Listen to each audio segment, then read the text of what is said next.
Todo mundo sabe que o brasileiro não tem educação. Hoje, o que nós formamos? Um idiota útil, um analfabeto funcional, que não consegue interpretar um texto básico. Mas parece que ninguém sabe como mudar essa realidade. Afinal, como chegamos a esse estado lastimável? Isso tudo é resultado de determinadas opções filosóficas que foram sendo feitas no decorrer da história. No programa de hoje, o professor Joel Gracioso fala sobre o problema da educação. Com uma clareza impressionante, ele mostra os principais erros que cometemos durante nossa trajetória e aponta uma saída. Educar, na realidade, é você cultivar aquelas potencialidades que o ser humano já traz no seu ser.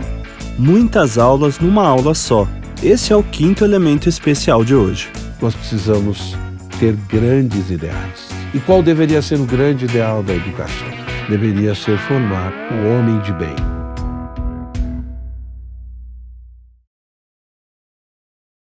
Olá, pessoal. Gostaria de hoje fazer aqui algumas reflexões em torno da questão da educação. Nós sabemos que a educação, ela de fato é algo extremamente vital, importantíssimo para a vida do ser humano. Ou seja, se por um lado o ser humano não nasce uma coisa indefinida, né? Porque de fato já possui ali toda uma natureza, uma identidade, pertence a uma espécie, etc. Por outro lado, como muitos autores gostam de dizer, o ser humano, ele é um projeto a ser realizado. A questão da educação, ela também ocupou sempre um lugar especial na minha vida, né? Eu leciono desde os meus 18 anos de idade, tive a oportunidade de passar por todos os níveis, digamos assim, da atividade educacional, desde do maternal, da pré-escola, até a pós-graduação, questão de mestrado e doutorado, como orientador. E, de fato, eu pude ver, por um lado, muitas coisas bonitas, muitas coisas interessantes, e toda aquela potencialidade que o ser humano carrega dentro de si. Mas, infelizmente, também eu pude acompanhar nesses anos como que o processo educacional no Brasil, de forma peculiar, mas também em outros lugares do mundo, passou por um processo profundo de degradação. O que significa isso, né? Ora, quando nós paramos para pensar na questão da educação, no primeiro momento, procurando ser bem objetivo e bem simples, nós vemos hoje que, infelizmente, as teorias educacionais, ou melhor que isso, as propostas, né, que se tem em relação à questão da educação, tipo de escola, metodologia, suas finalidades, etc., acabam se reduzindo a dois grandes grupos ou a duas grandes posturas. De um lado, nós temos aqueles que defendem um certo tipo, né, de progressismo, né, aqueles que se dizem progressistas no âmbito da educação. Ora, o que seriam esses progressistas e qual é o ponto-chave aí dessa proposta? É a ideia de que a educação, ela é simplesmente um ato político. E, portanto, a educação existe, principalmente a educação escolar, né? No primeiro momento, quando eu falo aqui de educação, estou pensando na questão da escola, da universidade, etc. Ou seja, essa educação mais formal, digamos assim, né? Institucionalizada, mas vamos ver depois que a educação é uma coisa muito mais ampla e muito mais complexa do que isso. De acordo, portanto, com essa perspectiva progressista, colocando a educação como um ato político, é como se simplesmente a educação existisse para desenvolver, né, esse espírito de cidadania, né? Mas que não é só a questão da cidadania, mas é muito mais que isso, é desenvolver um certo tipo de mentalidade revolucionária para que as pessoas de fato tenham essa predisposição para mudar a sociedade, para mudar as estruturas sociais, para fazer uma verdadeira revolução, né? Porque, de acordo com essa perspectiva, muitas vezes a educação ela só serviu para manter o status quo, para manter os privilégios daqueles que têm poder na sociedade e, portanto, se a educação de fato não é neutra, ela sempre é um ato político, ou você está educando, né, para manter esses privilégios e para manter aqueles que são explorados cada vez mais sendo explorados, né, ou você, de fato, desenvolve um tipo de educação onde você colabora para o desenvolvimento da consciência crítica do educando e, principalmente, para a sua consciência de classe, para que ele passe a ter uma consciência mais clara da sua situação, da sua condição de ser, muitas vezes, oprimido e explorado por toda uma classe social, por toda uma estrutura de injustiça, né? E, portanto, o foco da educação, portanto, no fundo, acaba sendo o quê? Acaba sendo formar, né, militantes políticos, né? Mesmo que essa pessoa, muitas vezes, não saiba escrever direito, não saiba falar direito, né, e tantas outras coisas, isso não é importante, porque, na realidade, esse falar direito, ou escrever direito, ou pensar direito, é tudo muito relativo, né? Porque, digamos assim, uma certa mentalidade e pedagogia burguesa foi tentando impor, né, a sua visão de mundo, seus princípios, seus valores, etc. Por quê? Porque, no fundo, não existe pedagogia neutra, não existe metodologia neutra, né? A educação sempre é um ato político, ou para um lado, ou para o outro, tá?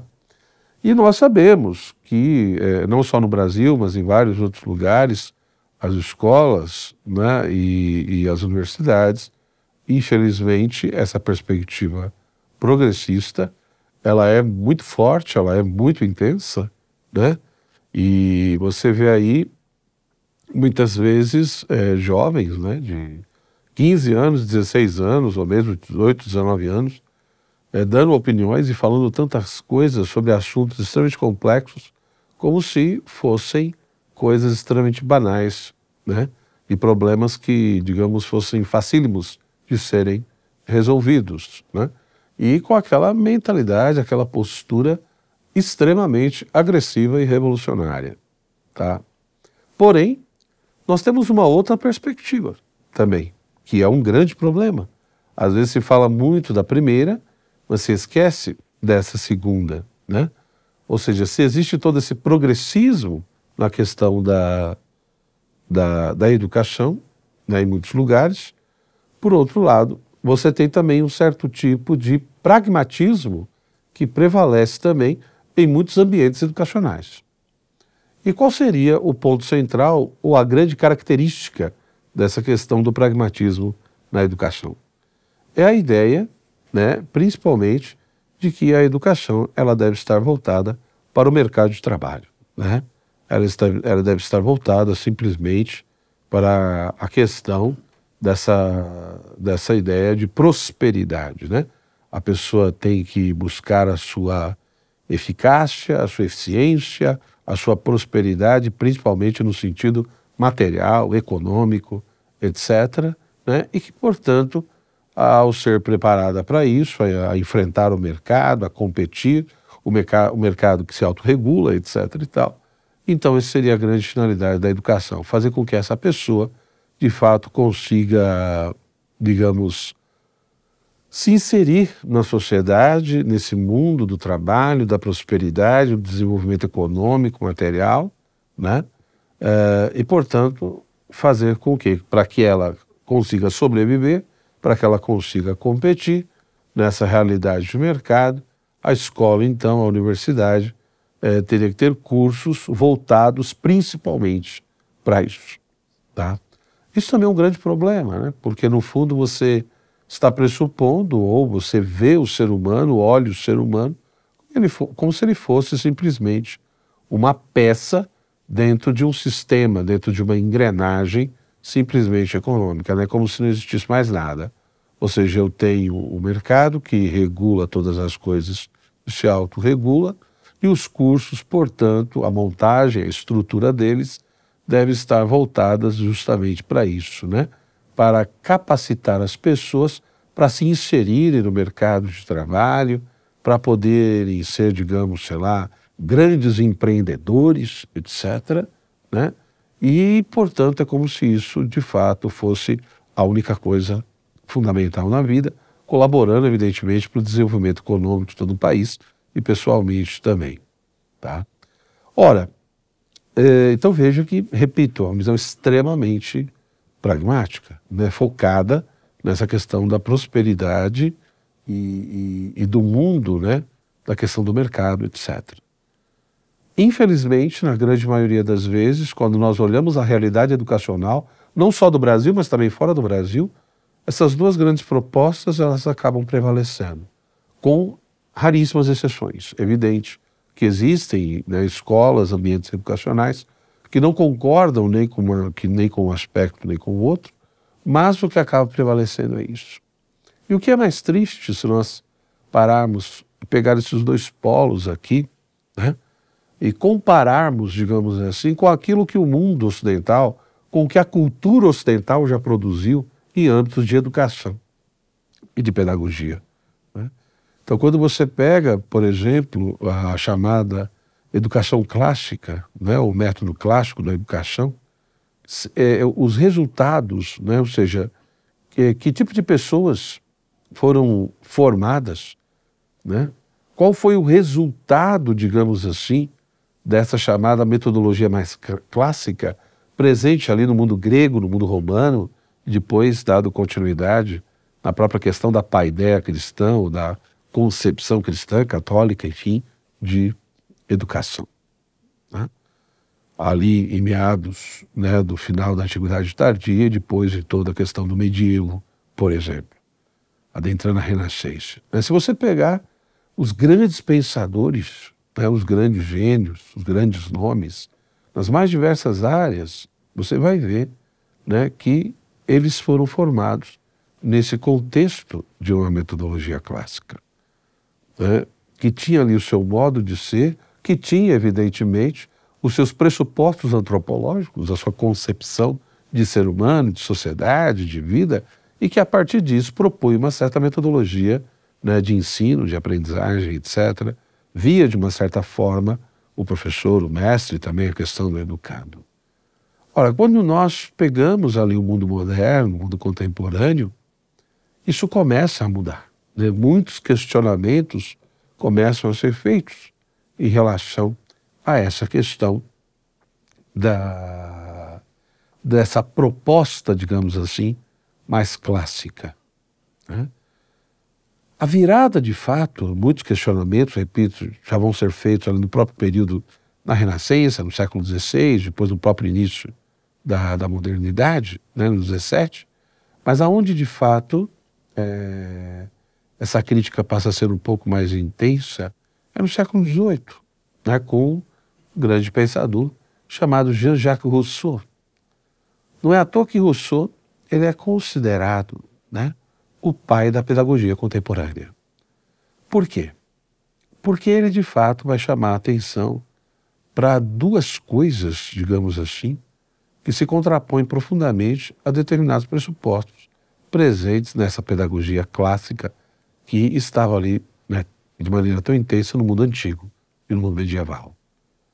Ora, para Rousseau, como nós sabemos, o ser humano nasce bom, né? Isso quer dizer o quê? Quer dizer que o ser humano tem em si, ali virtualmente, potencialmente, todas as virtudes. E que se de fato nada atrapalhar, naturalmente, tudo isso vai se desabrochar e se efetivar na sua vida. Ou seja, o ser humano não tem inclinações, más tendências, ele não carrega em si determinadas contradições no seu próprio ser. Ao contrário, ele nasce bom. Mas é a sociedade, o ambiente em que ele vai estar inserido, digamos assim, que começa muitas vezes um processo de corrupção desse próprio ser humano. Tá? Ora, tanto no contexto clássico quanto no contexto medieval, né? Lógico que no contexto medieval, devido à influência da religião cristã, vai salientar que, por um lado, o ser humano é criatura de Deus, que tudo que Deus criou é bom e belo, mas como também tem um problema do pecado original, o ser humano carrega em si, né, determinadas tendências e inclinações para o mal e essas contradições internas. O apóstolo Paulo chama a atenção nas suas cartas, principalmente na carta aos Romanos, por exemplo. Não consigo fazer o bem que quero, mas faço o mal que não quero, né?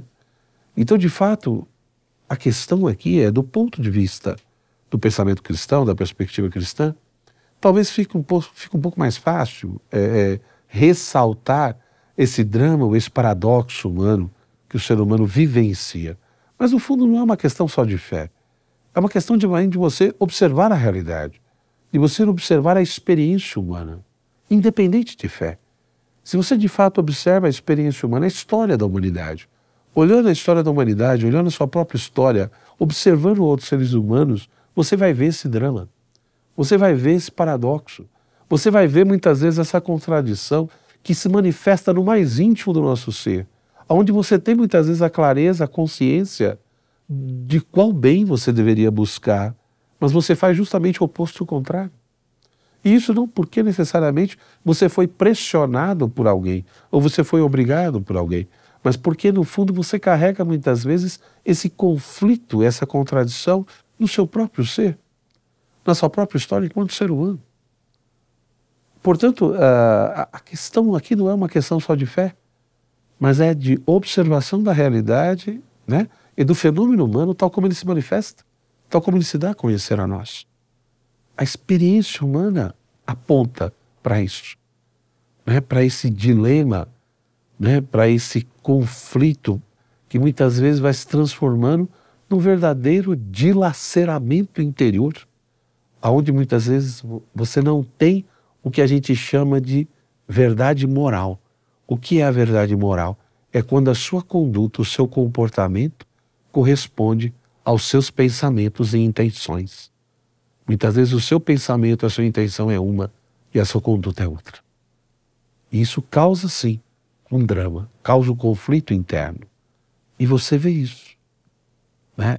Quantas obras de literatura, repito, não só na tradição religiosa, mas obras de literatura ou obras filosóficas vão chamar a atenção para essa problemática, para esse drama humano, para essa contradição que o ser humano vivencia. Então, até que ponto nós podemos dizer, com tanta certeza, como o Rousseau dizia, que o ser humano nasce totalmente bom e que é a sociedade que o corrompe, que é simplesmente um ambiente, como se na nossa natureza, no nosso ser, não houvesse ali já determinadas contradições, né?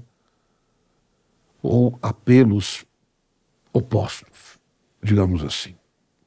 Então, repito, talvez do ponto de vista religioso da tradição cristã, seja mais fácil afirmar esse tipo de coisa um pouco mais rápido por causa da questão da fé, da revelação, etc. Mas mesmo deixando a fé de lado, me parece que a experiência humana, ela também aponta para esse problema. Não estou discutindo aqui qual é a solução. Eu estou apenas chamando a atenção para a existência do problema. E uma segunda coisa que me parece que também é extremamente importante salientar é que Rousseau, por mais que ele coloque que é importante a questão do autoconhecimento, é importante se conhecer, porque é importante que o ser humano se reaproxime da natureza que ele se afastou, né? A natureza pulsa em nós. Então é preciso se reaproximar dela.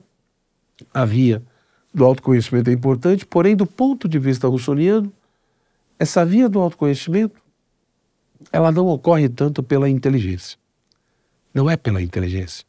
A inteligência, na realidade, com essa sua capacidade de calcular, compartimentar, classificar, ela acaba, muitas vezes, nos afastando de nós mesmos, em vez de fazer com que a gente se aproxime de si mesmo, segundo Rousseau. Logo, a via do conhecimento e a via que me leva a se reaproximar, né, da natureza por intermédio dessa busca do autoconhecimento não é mais tanto a inteligência, mas é o sentimento.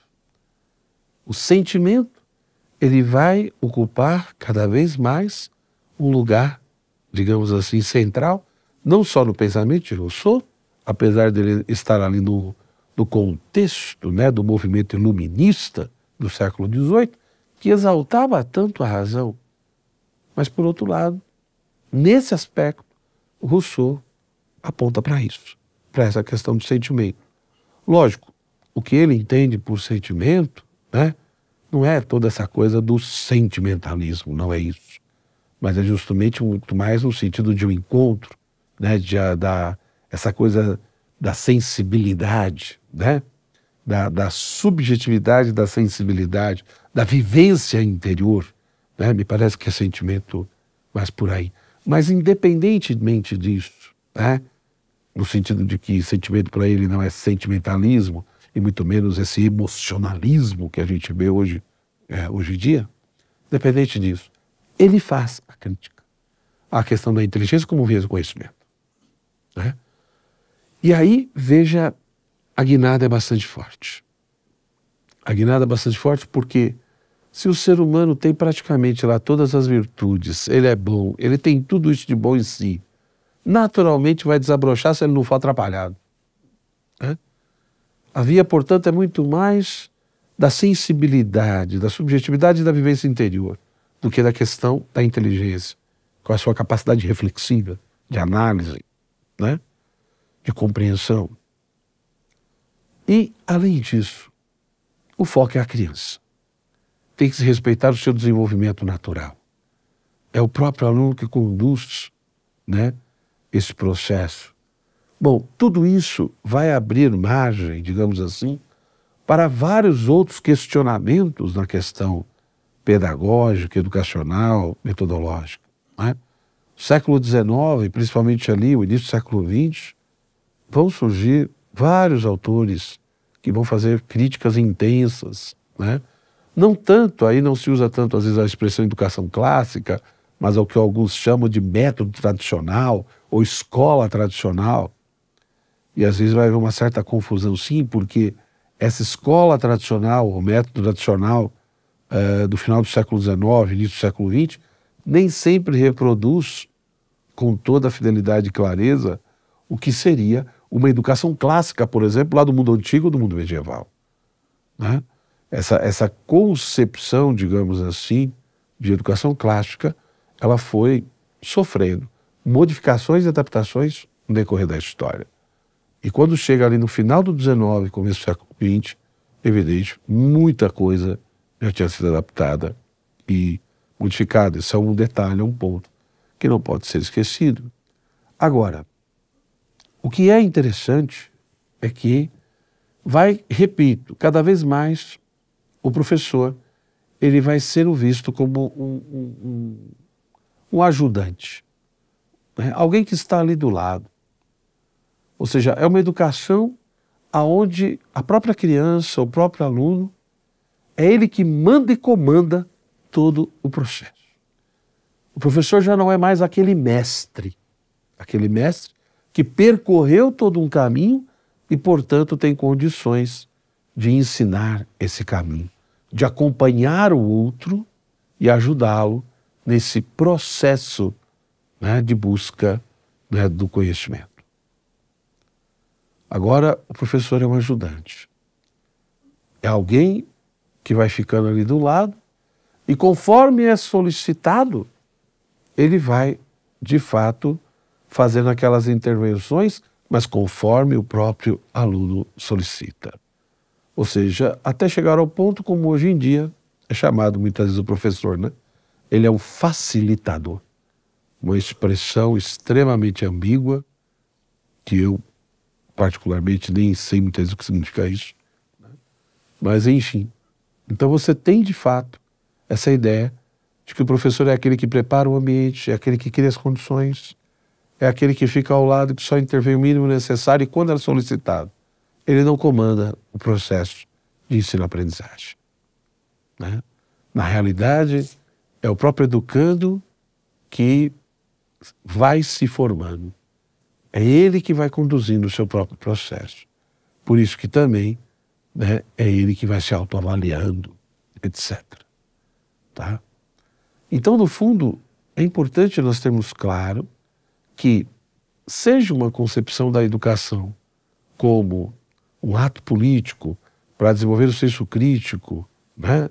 Para que a pessoa tome consciência de classe e veja como ela é explorada por tantos outros e participe desse processo de revolução social e política. Seja a ideia de uma educação extremamente progressista, né? Que foque essa questão do mercado, mas além do mercado, acaba também focando tanto essa coisa do individualismo, da liberdade individual e, portanto, no sentido, né, de liberar tudo, no sentido dos costumes também, percebe? Ou seja, porque no fundo cada indivíduo, cada pessoa, né, cada um tem o seu modo de ser, né? Então nós temos que aprender a conviver com toda a questão das diferenças e tolerâncias, etc. Então toda essa discussão, não só de uma educação para o mercado, para a prosperidade, mas uma educação no sentido do individualismo, de uma hipervalorização, de uma liberdade individual, aonde eu simplesmente faço o que eu quero, né? E não há limite para nada, onde há uma verdadeira confusão, às vezes até com liberdade e libertinagem, por exemplo.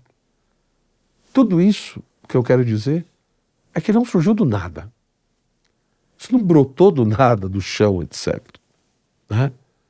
Isso tudo é resultado de determinadas opções filosóficas que foram sendo feitas no decorrer da história, principalmente ali a partir do século XVIII. Depois, evidentemente, de Rousseau, foram surgindo outros pensadores, outras tendências, foram surgindo os teóricos, os filósofos também, né? Da educação de linha mais marxista, etc., outros de linha mais positivista, né? Surge depois a escola nova, enfim, com toda a questão de Maria Montessori, né? Jean Piaget lá na frente, etc. e tal. Mas tudo isso, repito, né? Vai desembocar ou numa educação que foca muito essa coisa da política, da revolução, do militante político, ou vai focar a questão do mercado, né, de trabalho, etc., ou o individualismo exacerbado, aonde o importante é a diferença, temos que tolerar tudo, porque cada um, né, principalmente levando em consideração, né, que tudo possui uma certa relatividade, porque no fundo a realidade é uma construção, na medida em que a realidade é uma construção, o conhecimento e a verdade também é uma construção, e isso acaba, sim, gerando uma certa relativização, né? Tanto da verdade como dos valores, etc. e tal. Então é o que nós vivemos hoje. É bem claro isso. Então quando muitas pessoas me procuram e falam, professor, mas por que vivemos hoje essa crise educacional tão grande? Vivemos essa crise educacional porque muitos filósofos da educação, teóricos, né, fizeram opções filosóficas, pensaram determinadas coisas e vieram outros depois e implantaram esses pensamentos e essas teorias. Né? Principalmente, eu lembro,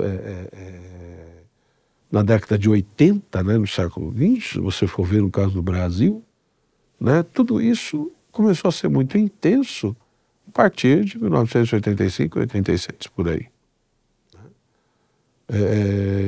Professores, pensadores, enfim, tanto da Universidade de São Paulo, como da Pontifícia Universidade Católica de São Paulo, etc., da Unicamp, né, foram instalando, né, as suas teorias no estado de São Paulo. O antigo PMDB, que depois virou PSDB, né, mas também depois o próprio PT também foi entrando em tudo isso, né, numa linha mais paulo-freiriana, etc. E o resultado nós temos aqui, ou seja, essa metodologia clássica formava grandes pensadores, grandes filósofos, cientistas, grandes literatos. Hoje, o que nós formamos? um idiota útil, né? Nós formamos um analfabeto funcional. Nós formamos alguém que male sabe escrever o seu nome. Mas parece que... E hoje a educação, é isso que nós precisamos entender. Além de todos esses elementos que eu chamei a atenção aqui, se você pegar, né, os documentos na área da educação do governo federal, por exemplo, tá certo? Plano Nacional, por exemplo, e outros documentos, desde a época do Fernando Henrique, entendeu? Passando por todos os governos até o atual, você vai ver que hoje parece que a educação, além de todos esses pontos que eu disse aqui, parece que a grande finalidade dela é desconstruir a identidade das pessoas. Ou seja, é mostrar que não existe uma verdade que é para sempre, não existem valores que é para sempre, e, portanto, na realidade, é a ideia, né? Ou seja, se de fato a realidade é uma construção, a verdade é uma construção, o conhecimento é construção, então o ser humano também é uma construção, então não há identidade. Não é uma identidade que de uma certa maneira, tem a ver com algo que seja natural. Mas é uma identidade também que é construída, bom. Tudo que é construído pode ser desconstruído. Pode ver que hoje esse frenesi, né, essa questão que pega tantos teóricos, digamos assim, no âmbito da questão da educação. Ou seja, essa preocupação de fato em querer colocar tantos temas e questões para crianças ali de 6, 7 anos de idade, por exemplo. Né? Depois a questão dos adolescentes, etc. E tal. Você vê claramente isso. E se nós então pensarmos a educação não só naquilo que acontece na escola e na universidade, mas também em outros âmbitos, pega a questão dos RHs, por exemplo. Uma pessoa que vai ser contratada por uma empresa e aí ela tem que fazer cursos, né? Cursos em AD, aula gravada, ou presencial, pouco importa.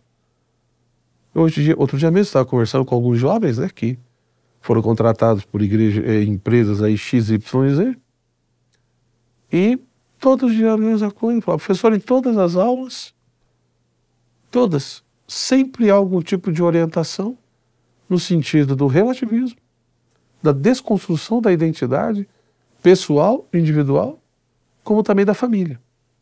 É geral. É geral. Ou seja, nós, de fato, hoje, né, precisamos, se nós queremos realmente refletir seriamente sobre esse problema, nós precisamos entender o que está acontecendo aqui.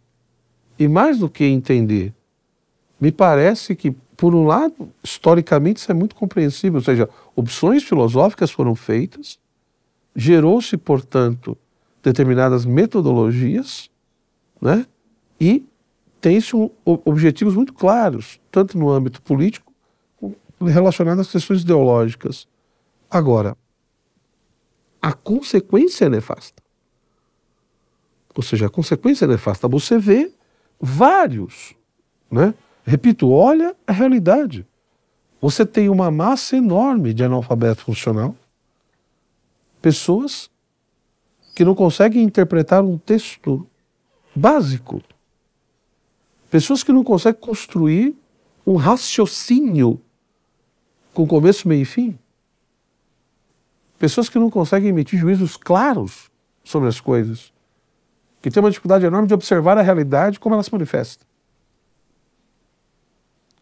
Então, o que nós temos hoje, muitas vezes, tanto nas escolas quanto nas universidades e outros lugares, são meios de destruição da inteligência das pessoas.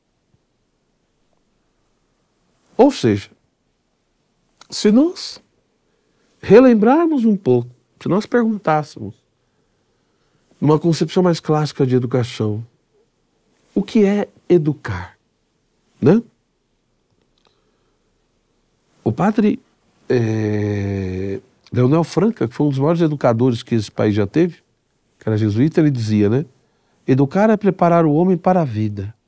É fazer de uma criança um homem completo, consciente de suas responsabilidades e de seus deveres, conhecedor de suas obrigações no tempo e do seu destino na eternidade.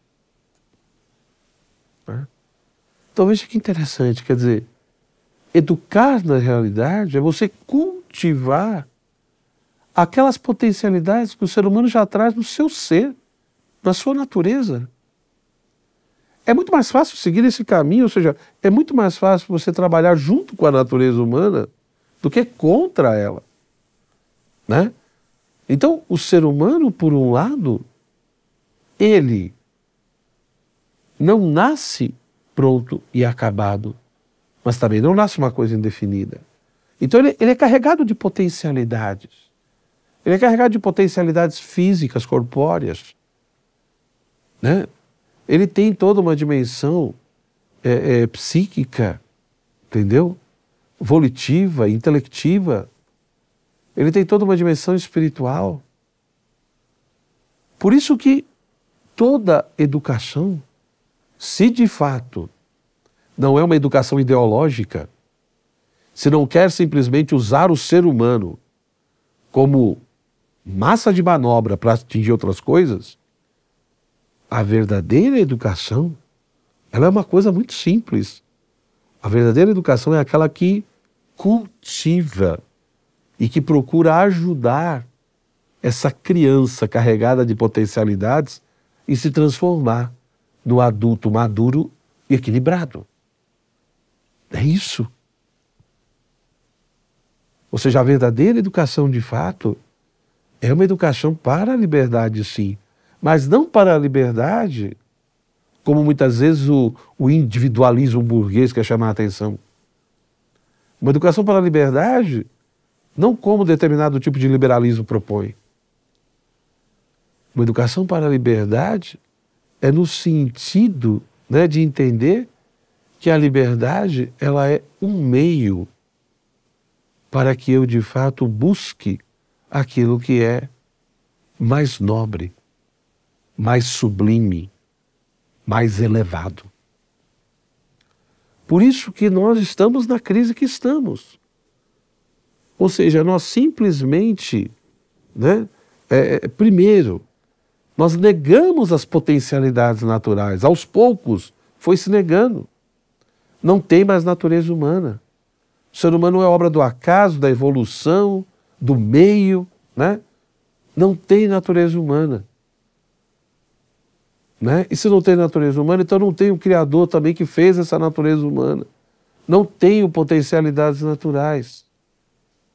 Ou seja, tudo vai se reduzindo ao monte, no máximo, ali de forças biológicas, né? Que interagem com o meio e que vão se fazendo na medida em que vão interagindo com esse próprio meio. Então, veja o quanto nós perdemos. Repito, deixamos de lado a questão da natureza humana e suas potencialidades. Deixamos de lado o aspecto de transcendência da educação. Colocamos tudo no plano da imanência, numa materialidade nua e crua, aonde só existe o plano da história, o plano da imanência, da matéria, do aqui e do agora. Não há nada que transcenda essa realidade captada pelos nossos sentidos. E simplesmente compreendida totalmente pela nossa razão. Ora, se nós queremos de fato resgatar a educação, nós precisamos ter claro que a verdadeira educação é aquela que ajuda o homem a ser homem. A verdadeira educação é aquela que ajuda o ser humano a desenvolver, né? Educar é desenvolver. E desenvolver buscando o quê? A plenitude do próprio ser, da própria natureza. Evidentemente, respeitando a realidade de cada pessoa, de cada indivíduo. Cada um tem sua história, né? Cada um tem as suas particularidades. Então, esse equilíbrio é fundamental, ou seja, é uma educação personalizada que respeite sim a pessoa, o indivíduo, o seu modo de ser, mas que ao mesmo tempo estimula esse indivíduo a buscar desenvolver todas as suas potencialidades naturais e buscar, sim, a realização plena da sua própria natureza. E isso não é contraditório, porque essa busca dessa realização plena, evidentemente, deve ser feita de acordo com as possibilidades de cada pessoa. O equilíbrio é entre o universal e o particular. Se de fato devemos buscar essa plenitude da nossa natureza, e todo indivíduo deve ser estimulado a isso, toda educação, então, deve ser uma educação integral, ou seja, que valorize, estimule e desenvolva todas as dimensões da vida humana, todas as dimensões da natureza humana.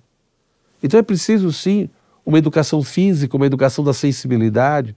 Os meus sentidos externos e internos precisam ser desenvolvidos. Né? A minha visão, a minha audição, da mesma forma que a minha memória, a minha imaginação, etc. Tudo isso precisa ser muito bem cuidado, estimulado, desenvolvido. Mas o ser humano não é só corpo, sensibilidade, etc. O ser humano tem duas grandes faculdades superiores, que é a inteligência e a vontade. Ora, a inteligência é justamente essa potência presente no ser humano que leva o ser humano a buscar a verdade, que leva o ser humano a buscar conhecer as coisas, a entender por que uma coisa é do jeito que ela é. A nossa inteligência, naturalmente, ela busca o ser. E ela busca entender esse ser. E esse ser entendido, presente na inteligência, nada mais é do que a verdade. Da mesma forma que a nossa vontade, tem uma inclinação natural de buscar o bem, seja o bem real ou o bem aparente, mas ela busca esse bem. Mas veja que nem a inteligência, nem a vontade nasceram prontas e acabadas. Elas precisam ser conduzidas, desenvolvidas, para atingir toda uma maturidade e ter capacidade de encontrar essa verdade e de amar e querer, de fato, o bem. Uma inteligência mal formada, ela não consegue fazer a simples apreensão das coisas. Ela não consegue emitir juízos com clareza. Ela não consegue fazer raciocínios. E, portanto, vai ter limitações, dificuldades enormes para poder compreender a própria realidade.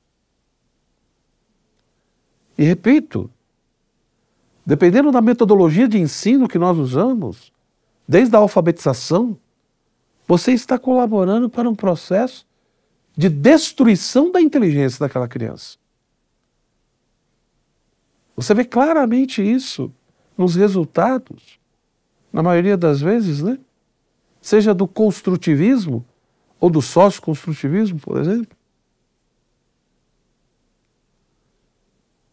Da mesma forma, a nossa vontade, uma vontade fraca, dividida, ela não consegue ter as condições mínimas para realmente buscar o bem e permanecer no bem e não se deixar levar pelos ventos das circunstâncias e das situações.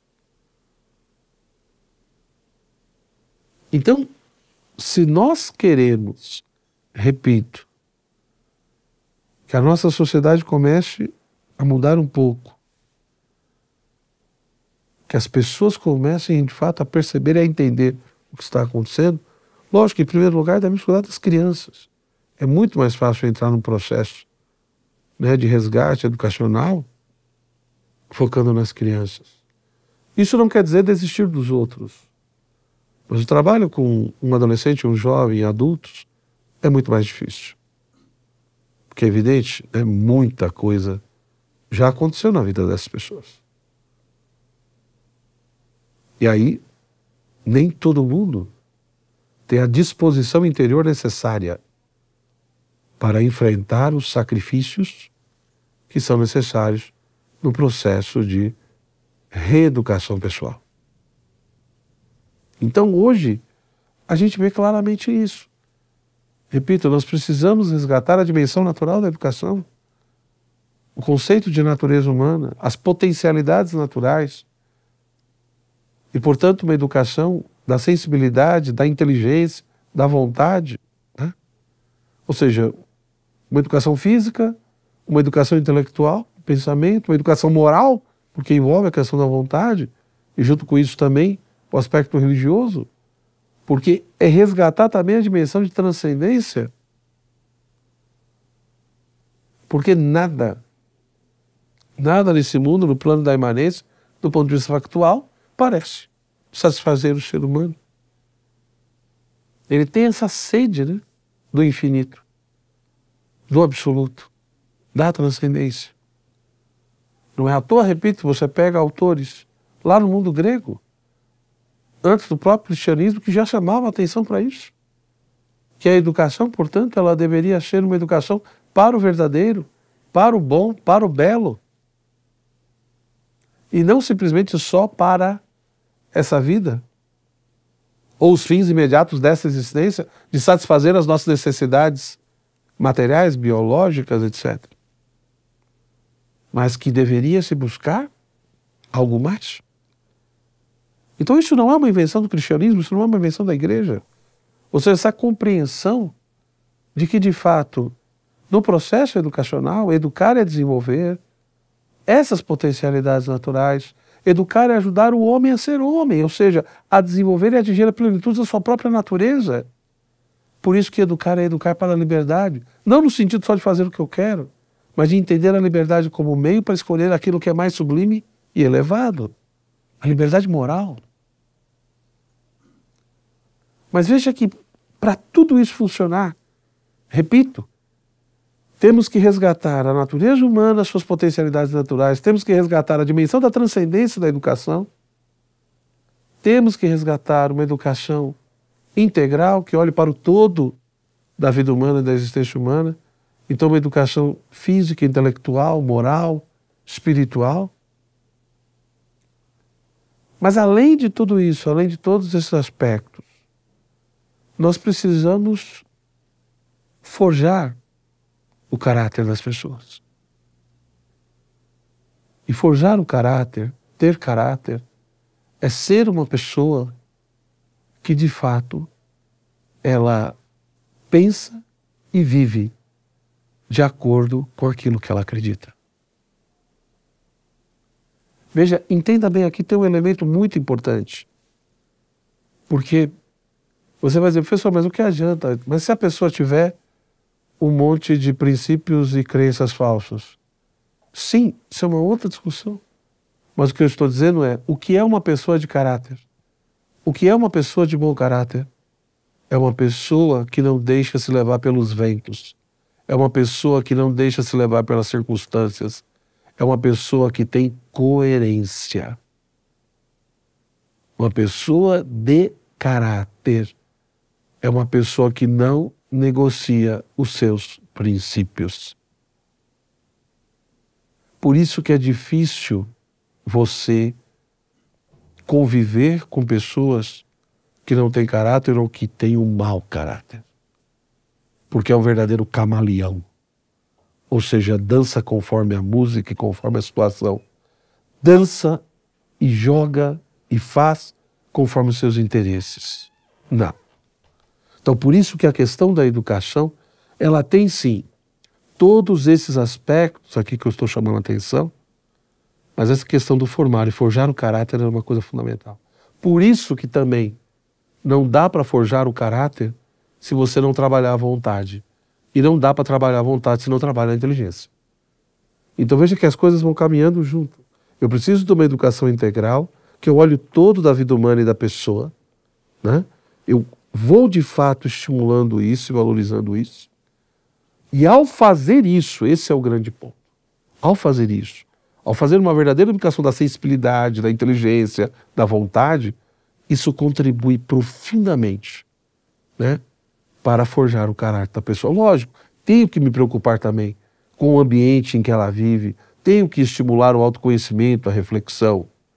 Mas tem uma coisa que é extremamente importante para que eu forje o caráter de alguém, para que ela tenha um bom caráter, para que ela tenha de fato um caráter firme, né?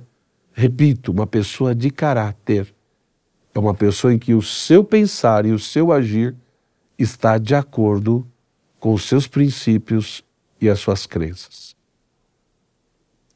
E para isso funcionar, a educação tem que ter um ideal. Tem que ter um ideal. E infelizmente hoje em dia, nós estamos formando a maioria das pessoas para a mediocridade. Isso é muito forte, mas é muito sério. As pessoas estão se contentando com pequenos ideais, com coisas bobas. Se nós queremos forjar o caráter de uma maneira profunda e louvável de uma criança e de um adolescente, nós precisamos ter grandes ideais. E qual deveria ser o grande ideal da educação? Deveria ser formar o homem de bem. E o que é o homem de bem? O homem, é evidente, a mulher. O homem é no sentido de ser humano. O homem de bem é justamente aquele que ama a verdade, que busca a verdade constantemente e que procura adequar a sua vida à verdade, à realidade. E que entende que, de fato, a maior verdade é ter essa coerência de vida. Que entende que a maior verdade que ele deve buscar, praticar, é o bem, não só de si, mas de toda uma sociedade. Então, repito, quando nós olhamos a realidade hoje, é uma realidade muito dura, é uma realidade muito desafiadora. Para quem compreende e conhece um pouco de história da educação, de filosofia da educação, e que está envolvido com a questão da educação, é uma situação muito complexa. Por isso você pai, você mãe, né? Acompanhe o seu filho, veja o que ele está estudando na escola, participe, seja de escola pública ou privada, intervenha, porque a família é a primeira educadora. O pai e a mãe são os primeiros educadores. Mas, infelizmente, muitos pais transferem para a escola a sua obrigação e o seu dever. Só que a escola hoje, né, e a universidade, depois ali de 18, 19 anos, hoje são lugares que nem sempre ensinam os valores e princípios que as famílias acreditam. Nós temos que realmente refletir sobre isso. Nós temos que entender, primeiro, que a educação não é só na escola, não é só na universidade. Ela começa na família e na comunidade que essa família está inserida, que no caso do Brasil, na grande maioria das vezes, é a comunidade religiosa. Isso deve ser respeitado e valorizado. E cada um, de fato, deve assumir as suas obrigações. E repito, se hoje estamos em crise, é porque deixamos de lado a transcendência da educação. Deixamos Deus de lado. Deixamos a natureza humana de lado e as suas potencialidades. Deixamos a dimensão integral do ser humano. E optamos por uma educação ou que só visa a questão política e revolucionária, ou que só visa o mercado e a questão tecnológica e a questão individualista, onde cada um faz o que quer de sua vida. E estamos colhendo o fruto de tudo isso. Então existe aí sim um longo caminho a ser percorrido. No meu entendimento, não existe resposta e solução fácil para tudo isso. Do ponto de vista prático, factual, são desafios enormes, principalmente porque na sociedade, né, tem muitas forças contrárias. Mas, repito, se nós realmente visamos ajudar o ser humano e não somos escravos de nenhuma ideologia na nossa cabeça, a verdadeira educação é aquela que cultiva as potencialidades naturais, é aquela que procura desenvolver essas potencialidades e que ajuda o ser humano a ir passando pelas etapas da sua vida, porque a natureza não dá saltos, né? Mas ir passando por essas etapas, a infância, a adolescência, a juventude, aonde ali todo um caráter bom vai se forjando, aonde a pessoa, de fato, ela pensa e vive de acordo com aquilo que ela acredita. E isso já é uma coisa muito positiva. Porque, repito, mesmo que a pessoa tenha princípios e acredite em coisas falsas, o fato dela ter caráter, um bom caráter, isso é muito valoroso. É preferível conviver com uma pessoa que tem caráter do que com uma que não tem princípios e que negocia os seus princípios conforme o jogo do interesse das situações, né? Então, enfrentar esses problemas, enfrentar esses desafios, não tem nada de fácil. Seja na família, seja na comunidade religiosa, seja na escola ou na universidade. Realmente são situações bem difíceis. Mas me parece que o caminho é esse. É resgatar um pouco a consciência histórica de tudo que aconteceu, entender a origem desses problemas e as opções que foram feitas e analisar. Se Cristo disse que nós conhecemos a árvore pelos frutos, os frutos no momento estão sendo bem amargos, bem complicados. E, portanto, para aqueles que se preocupam com o ser humano e amam o seu próximo, se nós realmente queremos ajudar as pessoas, se fala tanto hoje de uma educação para a autonomia. A verdadeira autonomia é você não enfiar a ideologia na cabeça de alguém, seja qual for, mas é você ajudar esse ser humano a atingir a plenitude da sua natureza e, principalmente, a assumir a sua própria existência, buscando o que é verdadeiro, bom e belo. Agradeço aqui a atenção de vocês. Espero que essas reflexões ajudem aí um pouco a pensarmos essa problemática tão séria e desafiadora. Forte abraço, até o nosso próximo encontro.